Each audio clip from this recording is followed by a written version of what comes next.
on discovering poets, the scandalous life of Lord Byron. Oh my! Next to Shakespeare, Lord Byron has influenced the emotions and desires of young people more than any other English poet. His poetry, his personality, and his spectacular career inspired a legend to lure romantics for years to come.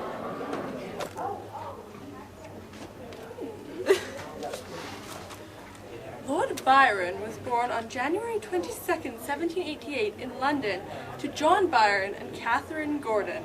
As a child, he was taken by his mother, Catherine Gordon, to Aberdeen, Scotland, where he attended a grammar school. At age 10, his great-uncle died and he succeeded the family title. He moved to Newstead Abbey in Nottinghamshire.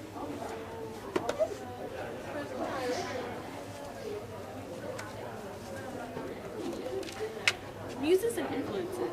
This experience and his idealized love for his distant cousins Mary Duff and Margaret Parker shaped his paradoxical attitudes towards women in his life and poems.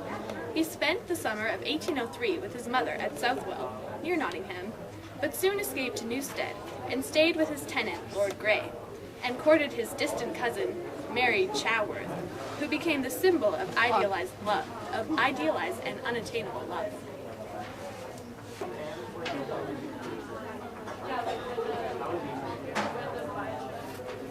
Inspired by his visit to Tasso's cell in Rome, he wrote Lament of Tasso.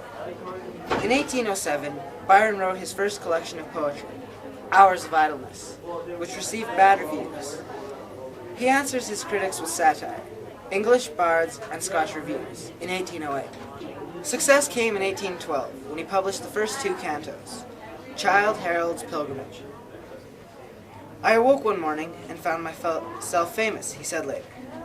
The Corsair, published in 1814, sold 10,000 copies on the first day of publication.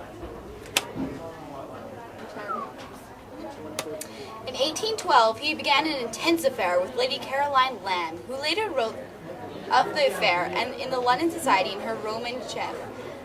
Their affair led to the correspondence with her mother-in-law, Lady Elizabeth Melbourne. Though Byron proposed to Annabel Milbank, Lady Melbourne's serious and prim niece. Although she refused in 1812, she accepted the second proposal in fall of 1814, and they were married in January 12, 1815. The two were not suited for one another, and after the birth of their daughter, Augustana, on December 19, 1815, Annabel surprised Byron by requesting a separation.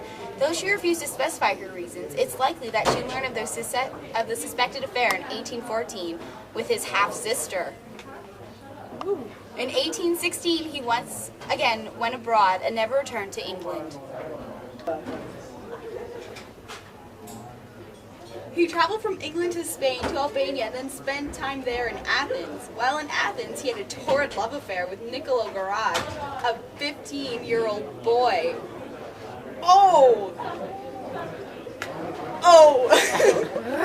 This 15-year-old boy taught him Italian. In gratitude for the boy's love, he sent him to a school monastery in Malta and bequeathed him 7,000 pounds. Lord Byron had many interesting facts, including when he went to Cambridge, he had a pet bear. When he was born, he had a deformed right foot, and this made him have very low self-esteem. He was extremely sensitive of his lameness. Its effect upon him was obvious enough. Did we mention he had gonorrhea? Death. Lord Byron worked ceaselessly and joined Alexander Mavrocordato on the north shore of the Gulf of Paris.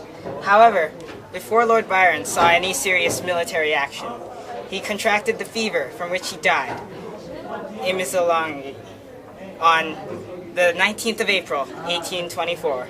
Before his death, he had suffered a seizure, and his condition had worsened by a leeching procedure. Memorial services were held all over the land. The Greeks had wished to bury him in Athens, but only his heart stayed in the country. That concludes the life of Lord Byron. Not only spectacularly creative, but also spectacularly incestual.